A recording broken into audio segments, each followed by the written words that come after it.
टिमलाई कृष्ट छ ब्याटिङको लागि लेफ्ट आर्म स्पिनर यो त सदा चाहिँ रहनेछ शकील अहमद अनुभवी यस साइकलका लिग 2 का सर्वाधिक लिडिङ विकेट टेकर सम्झना लायक रह्यो र टियुमा विनोद भण्डारी यसरी नै कन्फिडेन्स हावामा थियो पहिलो बलको सामना गर्दै थिए गोल्डन डक कुरा पहिलो ओभर मेइडन थियो त्यसपछिको ओभरमा रन आएन 1 रन मात्र शकीलको ओभरमा 3 रन त्यसपछि फेरि मेइडन यसपल्ट केही शट राखेका थिए शट खेल्ने प्रयास एक्जिक्युसन राम्रो र 4 रन बटुलेका छन् 25 बल खेलिसकेका छन् उनले यहाँबाट विकेट दिन छुट छैन उनलाई पहिले एउटा फ्री माइन्डसेट पनि हुन्थ्यो आसिफ र कुशल ठुलो शट अन्डर राइज आसिफ शेखको कुरा गर्दै थियो भर्खरै मात्र छक्का तपाईसँग अप्सन यदि बाहिर गएको बलमा हेर्नु स्क्वायर तर्फ नै रहने गर्छ र त्यहाँ फिल्डर लगातार राखिएको छ अर्जुनको लागि फेरि पनि बाहिर फेरि खेले यसपटक ग्याप मा खेलेका छन् चौका उनको स्ट्रङ जोन हो त्यो यो विशेषता हो त्यो क्षेत्रमा जुन कमजोरी छ त्यो क्षेत्रमा बलियो पनि रहेका छन् अर्जुन कुमाल ब्याटिङमा स्ट्रगल आज पनि जारी छ परिवर्तन भएका छन् तर कुनै प्रभाव परेको छैन त्यसको अहिलेसम्म त अर्जुन एउटा जीवनदान पाएका छन् यसपल्ट उत्कृष्ट शट यो पहिलो पल्ट होइन यस्तो शट प्रहार गर्ने स्क्वायर अफ द विकेट निकै बलियो छन् अर्जुन रन त बनाइ नै रहेका छन् पीएम कपमा पनि एकाध इनिङ्स आयो अस्ति नेपाल एबाट पनि त्यो खालको इनिङ्स आएको छ पुल शट चौका हुनेछ कन्ट्रोलमा खेले त्यो शट टाउकोमा फालेका थिए तर अत्यन्तै राम्रो शट बल खेल्ने त्यति सहज हुने गर्दैन तर यसपल्ट हेरौँ बलको लाइनसम्म आए लेग साइडमा प्लेस गरे हावामा खेल्न खोजेन न लङ द ग्राउन्ड खेलेका थिए र हेर्न सक्छौ इनफिल्डको फिल्डरलाई बिट गर्ने बित्तिकै बल सिधै बाउन्ड्री बाहिर 4 रनको लागि विकेटको खोजी जारी रहेको छ अवसर थियो क्याच ड्रप भयो र नेपालका लागि चाहिँ 44 रनको साझेदारी नयाँ बलर आएका थिए विथ अफर गरे केही फुलर राख्न पुगे र आसिफ शेख यसपल्ट फुल फ्लेश शट आत्मविश्वासले भरिएको यो शटले स्थिति रहेको छ अनि जम्सन ल हेर्नुहोस् अर्को शट फेरि पनि रोक्न सक्ने छैनन् चौका लगातार 2 बलमा 2 चौका आसिफ शेख अब आफ्नो टेम्पो परिवर्तन गर्दै फिल्डरको बीचमा प्रहार गरे 4 रनको लागि निकै राम्रो शट हल्का रुम दिएका थिए अब लगातार ओभरमा बाउन्ड्रीको वर्षा तेस्रो चौका थियो त्यो बलमा र त्यति धेरै टर्न होला त्यो अपेक्षा पनि थिएन अब के गर्नेछन् विथ द स्पिन खेल्ने प्लान पनि हुन सक्छ यदि यस्तै किसिमले गर्नेछन् भने बाहिर दिन पुगे अर्जुनको रेन्जमा दिन पुगे लेट कट अर्जुन कुमाल अर्को एउटा एक्सट्रिम चौका क्लास ब्याटिङ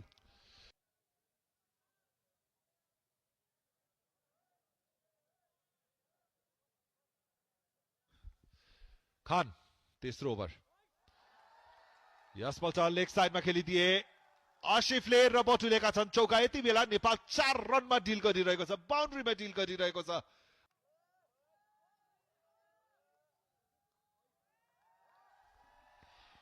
आसिफ शेख अर्धशतक पुरा भएको छ अनसाइडमा यो शट खेल्दै उत्कृष्ट आजको यो inning Asif Sheikh fresh mindset fresh energy र डकआउटले पनि निकै स्वागत गरेको छ यो अर्धशतकीय इनिङको आसिफ शेखबाट आवश्यक रहेको थियो घरेलु क्रिकेटमा शानदार इनिङहरू खेलेर आएका थिए तर अन्तर्राष्ट्रिय सिरिजमा पर्ने चाहिँ मैले बारम्बार भनिरहेको छु पछिको 20 ओभरमा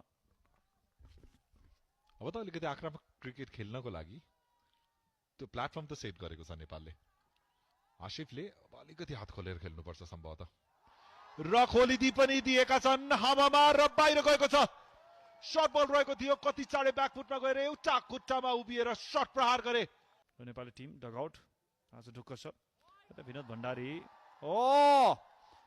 छक्का आसिफ शेख आज रोकिने छैनन् पनि निकै नै सपोर्ट गरेका छन् र आज गर्वको दिन रहेको छ यदि अझै 2 रन बनाउँछन् अर्जुन कुमारले भने स्ट्राइकमा रहेका छन् उनी नै आउटसाइड एज रया विकेट गएको छ पक्कै पनि विकेट गएको छ आउटसाइड एज लागेको छ अर्जुन कुमार 2 रनबाट चुक्न पुगे आफ्नो अर्धशतकबाट तर एउटा काम कम्पोज इनिङको यहाँ अन्त्य भएको छ शाहले अन्ततः यो 80 बनाउन आवश्यक छ नेपाललाई यहाँबाट 150 बनाउनु पर्ने छ अन्तिम 20 ओभरमा र सुरुवात त गरिदिएका छन् आसिफले आर्कमा दिएको थियो यो बल र धन्यवाद भन्दै हानिदिएका छन् ठूलो छक्काको लागि गरिरहेका थिए। आज निकै नै इकोनोमिकल रहेका छन्। 7औं ओभरमा रहेका छन्, मात्र 16 रन खर्चेका छन्। विकेट यो श्रृङ्खलामा त्यति धेरै आएको छैन अहमदका लागि। ठूलो शट खेल्ने प्रयास हावामा रहेको छ र यसैको लागि कप्तानले लिएर आएका थिए अहमदलाई। विकेट प्राप्त गरेका छन् अन्ततः र नेपालका कप्तान रोहित कुमार पौडेल। यो सिरिजमा हेर्छौँ भने रोहित त्यति चलेका थिएनन् र दिपेन्द्र उपकप्तानले भने त्यो जिम्मेवारी बारम्बार निभाइरहेका छन् तल्लो क्रममा। मिडल अर्डरमा आसिफ शेखको पनि सर्ट रिलिज आज एकदमै उल्लेखनीय रहेको छ। शतकतर्फ लम्किरहेका छन् उनी। एकमात्र शतक अहिलेसम्म ओडिया इन्टरनेसनलमा उनको त्यो 2023मा आएको थियो पपुवा न्युगिनी विरुद्ध। अर्को एउटा उत्कृष्ट खैरीले नेतृत्व गरेका थिए, त्यसपछि ओडिआई आयो। टोलीले 2 खेलमा जित हासिल गरे तापनि रोहितको त्यो लय भने हामीले देख्न पाएका छैनौं अहिलेसम्म। र लय त यहाँ एउटा खेलाडीले देखाएका छन् आजको खेलमा। आसिफ शेख एरियल गएका थिए। कभरतर्फ एक्स्ट्रा कभरतर्फ उनको जोन त्यो रहेको छ। स्लक गरिदिए आसिफ शेखले र सिधा फिल्डरको हातमा ठूलो शट प्रहार गरेर शतक पूरा गर्न चाहन्थे आसिफ। ठूलो झड्का नेपाललाई र सर्वाधिक ठूलो। आसिफ शेख ठूलो शट प्रहार गरेर शतक पूरा गर्ने प्रयासमा थिए। बल पनि आर्कमा रहेको थियो, भने जस्तो टाइमिङ भएन। तर 94 रनको उत्कृष्ट इनिङ खेलेर नेपालका विकेट किपर ब्याटर पभिलियनको बाटो लागेका छन्। शानदार इनिङ। यो ओभर सर्भाइभ गराउलान् त्यो भने हेर्न लायक दृश्य। रिभर्स गएका छन् गुलसन, कहाँ रोक्नेछन् उनले। चौका हासिल गर्दै गुलसन छ। डराउने गर्दैनन्। त्यो आवश्यक छ नेपाललाई यो अवस्थामा। एउटा केमियो आउँछ भने 300 अझै पनि सोचिरहेको छ नेपालले भने केमियो रोल आवश्यक छ। निकै राम्रो शट अर्को यसपटक स्ट्राइकमा स्विचिटको प्रयास, टाइमिङ बिल्कुलै छैन। अम्पायरले औँला उठाइदिएका छन्। ब्याटमा कनेक्ट हुन सकेको थियो, त्यो सिंगललाई डबलमा कन्भर्ट गराइरहेका छन्। राम्रो यर्कर लेन्थ थियो, दिशाबाट केही भट्के यसपल्ट फुलरमा खान आएका छन्। स्टेप आउट गरेर ठूलो शट खेल्ने प्रयास। फिल्डरले क्याचको लागि एटेम्प त गरेका थिए, भाग्यमानी रहे, हात हटाए। त्यो ठूलो शटको प्रयास स्लगमा थियो। आरिफ शेखले ब्याट गुमाइदिए र बल दर्शकको बीचमा पुगेको छ। 35 रन खर्चेर 1 विकेट अहिलेसम्म। पहिलो बल दिपेन्द्र सिंह ऐरीले लेग साइडमा खेले, हावामा खेलेका थिए र यहाँ क्याच पक्रेका छन्। अब बुक्का पट्टनमले कसरी खेल्ने छन् के भनेर पठाइएको छ उनलाई। Clean bold. जसरी फिल्डिङ गरे, क्याचहरू जसरी ड्रप गरे सुरुवातमा स्टेप आउट गर्न चाहन्थे तर सकिल अहमदको शिकार नन्दन यादव। आखिर त्यो सिंगल किन नकारे उनले। सन्दीप छन् स्ट्राइकमा। स्ट्राइक चेन्ज गरेका छन् तर यहाँ रिस्की त छ, रिस्की छ, डाइरेक्ट हिट तर पुगिसकेका छन्। यस्तो लाग्छ निसेल विकेट। अवेयरनेस नन स्ट्राइकर जिनमा थ्रो हानेका थिए Sandeep Lamichhane. Touch and go को अवस्थामा Ashwin Shah full toss. Arif Sheikh cow कर्नरबाट छक्का। किन तल खेलाइएको छ त्यो प्रश्नहरू थियो तर आज संकट मोचक बनेका छन्। फेरि पनि एकपटक प्रपर अथोरिटी छ। विशाल छक्का लङ्गनमाथि Arif Sheikh back to back. र नेपालको 250 पनि पूरा भएको यो छक्काको साथमा। स्लोअर बल फालेका थिए तर स्लटमा आउन पुग्यो र आरिफ शेख काटेर र फोटो आउँछ भने अझै राम्रो क्यानको पेजमा। यसपटक के हुनेछ। अर्को फुल टस, अर्को एकपटक Arif Sheikh deep mid wicket region explode. तेस्रो छक्का इनिङको लगातार यस ओभरमा मागिरहेका छन् अम्पायरसँग। नो बलको लागि बनेका थिए। यो ओभर निकै नै साधारण हेर्न सक्छौ। यो त गिफ्ट दिएका छन्। ल हान्नुहोस् मलाई। दिशा मात्र देखाइदिए आरिफ शेखले र बल गएको छ धेरै बाहिर। अर्को विशाल छक्का। दबावमा छन् अश्विन शाह। के गर्न सक्छन् उनी। के यर्कर गुटल्यान्डबाट रुम दिन चाहँदैन थिए। इनसाइड आउट सिधा फिल्डरको हातमा। प्लानले काम गरेको छ। यही बल तर 53 रन चाहेको छ ओमानलाई। नेपालले 256 रन बनाएको थियो। ललित राजवंशीबाट सुरुवात गराएको छ स्पेलले पाम स्पिनर। नेपालको फिल्डिङ उच्च स्तरीय छ, त्यसमा कुनै शङ्का छैन। स्टेप आउट गरे, पावर प्लेको ओभर छ, इन्टेन्ट सफा छ, वहाब आएका छन्, सुरुवात उनले गरेका छन् छक्का। क्या शानदार सुरुवात गरेका छन् उनले। हेर्नुहोस् फरक के रहन्छ, नेपाल सुरुवातदेखि दबावमा त्यो विकेट गुमाए छन्, त्यहाँ बिचमा ब्याटिङ त छ ओमानको, तर सुरुवाती विकेटले महत्त्व राख्नेछ। पुल शट, नतिजा चौका, सर्ट बल दिन पुगे खर। हस्नैन वहाब सर्ट बल, यसभन्दा अगाडिको बलमा पनि जुन अटेम्प्ट गरेका थिए अनसाइडमा राम्रो रिस त देखाएका थिए, यसपटक अझ लेन्थले पनि सहयोग गर्न पुग्ने केही देखेन, डिफेन्स गर्ने रन आइरहेको थिएन। ओ कनेक्सन त छ, फिल्डर छन् त्यहाँ, तर पार गर्नेछ। क्या टस रहेको थियो, फ्लिक मात्र, रिस्टको सदुपयोग गर्नुहोस्, फ्रन्ट फुटमा आए, थोरै पोजिसन, गजबको टाइमिङ र छक्का त्यसमाथि, आहा अति सुन्दर। वाह, विकेट विकेट विकेट, आउमा छ, विकेट आएको छ। हेर्नुहोस् 3 पटक जब विकेट बनियो तब नन्दनले त्यो दिलाएका छन्। त्यस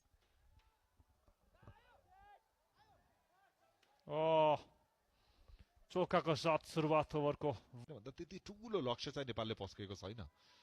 ओभरको अन्तिम बल सफ्टले खेलिदिए, सिंगलको लागि गएका छन्, डिरेक्टेड अपिल ठुलो छ, अम्पायरले औला उठाइदिएका छन्। यस प्रकार रन लिन गएका थिए, नन्दन यादव थिए त्यहाँ, विनोद भण्डारीले कलेक्ट गर्नु परेन त्यसलाई, डिरेक्ट थ्रोमा विकेट, अम्पायरले औडा ठडाइदिए र गजब। फेरि पनि एंगलबाट लेग स्टम्प तर्फ अलिकति गइरहेका छन्, त्यसलाई अलिकति बाहिर राख्ने हो भने सफल हुन सक्छन्, तर राम्रो शट यहाँ प्रयत्नमा रहेका छन् ओमानका लागि। लुज बल विथ अफर गरेका थिए अहमद मिर्जा, हामी भनिरहेका थियौँ जति उत्कृष्ट लयमा रहेका छन्, छोड्ने छैनन्। के माथि छ, विथ अफर गरेका थिए, फेरि पनि एक पल्ट त्यही बलको एक्सन रिप्ले र फेरि उत्कृष्ट शट अहमद मिर्जाको ब्याटबाट। लुज, एकदमै लुज, त्यति कन्सिड गरे, बाउन्ड्री रोकेनन्, क्याचहरू छोडेर यो ड्राइभ, वहाब रोकेका छैनन् त्यो रनको। उनको जारी छ, स्लटमा थियो यो त, ड्राइभ लेन्थमा पर्फेक्ट पोजिसनमा आए, उत्कृष्ट कभर ड्राइभ। मिठो एउटा शब्दमा भन्नुपर्दा यो शटलाई त ब्याटको त्यही प्रकारको ब्याटिङ गर्दैछन् जसरी चाहिन्छ पनि यो पोजिसनबाट। एउटा राम्रो इनिङ अगाडि बढाउनु पर्ने आवश्यकता कुरा मात्र गर्दै थियौँ, हावामा खेल्न पुगे, तेस्रो झट्का ओमानलाई, गुलसन्साई स्ट्राइक्स। ब्याट पनि थोरै बाहिर थियो त्यसैले, ओ बल जानेछ चौकाको लागि, दबाब बन्दै थियो पछिल्लो, किनकि छोएको छ वा छैन त्यो पनि पत्ता लगाउनु पर्ने हुन्छ। ओ यहाँ क्याच लिएको छ, विकेट पनि जानेछ, आर्यन बिष्ट, गुलसन झाले दोस्रो विकेट व्यक्तिगत। ओमान आज थोरै हतालिएको छ, त्यो खालको ब्याटिङ आज देखेको छैन सुरुवातमा जुन कप्तानको विकेट। ओ यो रुम पाए, मिर्जालाई सहज रह्यो, यो चौका प्राप्त, साइड टर्न खोजिरहेका थियो नि। Arjun left and right combination पनि छ, त्यसले गर्दा रमानन्दीको लागि चाहिँ बाँधेर राखिरहेको छ ब्याटरहरूलाई। रामानन्दी भर्खरै आएका छन् क्रिजमा, ठुलो शट खेल्ने प्रयास, गजबको क्याच, सब्स्टिट्युट फिल्डरको रिपमा आएका थिए कुशल भुर्तेल र खेल त ब्याकफुटमा राम्रो क्याच, कुशल भुर्तेल ब्याकवर्ड पोइन्टमा फिल्डिङमा आएका थिए, सब्स्टिट्युट फिल्डरको रूपमा, नियन्त्रण थिएन त्यो शटमा। तलैसम्म ब्याटरहरू बाँकी छन्, स्टेप आउट गरे, कनेक्सन कस्तो छ, ओ निकै राम्रो, उत्कृष्ट टाइमिङ हो विनायक शुक्लाको, वा उनकै लागि लागेको थियो किनकि मुस्कुराउने माहौल बनाएको छ। अहमद मिर्जा शट बल रहेको थियो, ओहो आरिफ स्टनिङ, त्यति कम शट बल थियो, पुल शट प्रहार गरेका थिए, भने जस्तो टाइमिङ लाएन, तर आरिफ शेख पुग्यो र क्याच पनि गजबको थियो। यसपल्ट हावामा उठाएर खेलिदिएका छन्, निकै माथि र डिस्टेन्स पनि कभर गरेको छ विनायक शुक्ला। फुल एक्सटेन्डेड आर्म शट खेलेका छन् भने अलिकति स्लटमा रहन पुग्यो यो, र शट खेल्नको लागि एकदमै कमिटेड रहेका थिए विनायक शुक्ला। रेन्जमा आयो, निकै बेर हावामा लागेको थियो, त्यति प्रपर कनेक्ट। 4 विकेट मात्र हातमा ओमानलाई। नन्दन यादव त्यो टेस्ट लेन्थबाट फेरि पनि सुरुवात गरेका थिए तर लेट खेलिदिए निकै नै शानदार एक्जिक्युसन त्यो चाहिन्छ टिमलाई। ओ कट गरेका छन्, फिल्डर थिए तर ग्यापमा थोरै माथि सायद उनको हातै त छोए। अझै माथि उठाइदिए ब्याटले बललाई र त्यो रिचबाट टाढा राखे दिपेन्द्रको।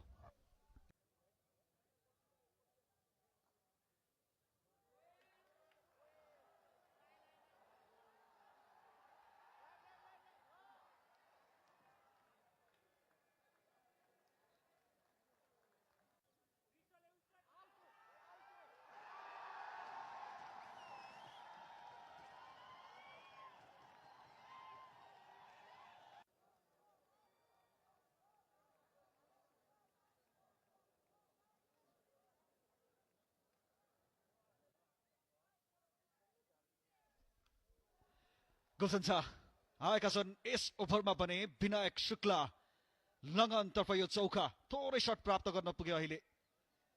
भन्ने कति ठुलो कुरा हुन्छ गुलशनलाई हेर्नुहोस्, इम्पोर्टेन्ट ओडिआईमा त उनले अब एउटा रोल त विशेष निभाउने रहेछन्। र के छ ए छ विनायक शुक्ला, उनको पनि केमियोको अन्त्य। गुलशन शाह बहार ल्याएका छन् गुलशनले टियुमा।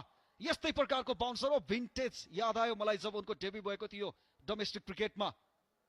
स्लोअर बाउन्सरमा टपेज लगाएका छन्। राम्रो क्याच।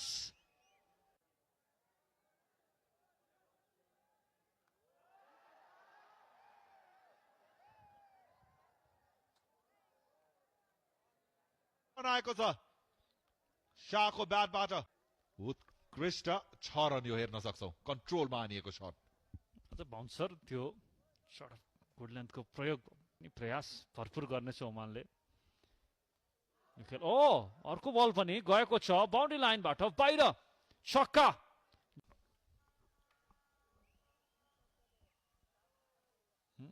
यसपटक कस्टमर थोरै बाहिर सिधा क्याच दिएका छन् कप्तान रोहित पौडेललाई।